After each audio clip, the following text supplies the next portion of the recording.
Ticket কাটিস না কেন? কাটি না। তো তুই বলি টিকিট পকেটে রাখাও তোর রিস্ক, তাহলে কেন তোর পকেটে রাখার টিকিট? কি কারণে সেটা বল।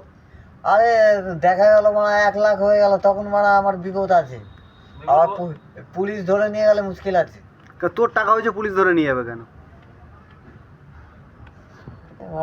খেতেও দেবে না, বন্ধ কর না তুই। তুই বল, তোর টাকা হলে পুলিশ ধরবে কেন? তুই তো টাকা পেয়েছিস, ধর 1 কোটি টাকা তুই পেয়েছিস, তাহলে তোকে পুলিশ কেন ধরবে?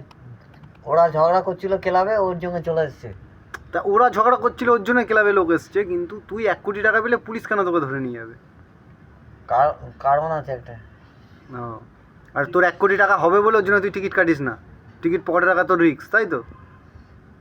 ও, বাড়া দেখা গেল বাড়া 1 কোটি টাকা হয়ে গেল, তখন বাড়া পুলিশে বাড়া ডান্ডা মারবে। হ্যাঁ ঠিকই বলেছো, রিক্সা জানা মা, ওর জন্য তুই টিকিট কাটিস না? না। জানি কি হবে তখন। ও।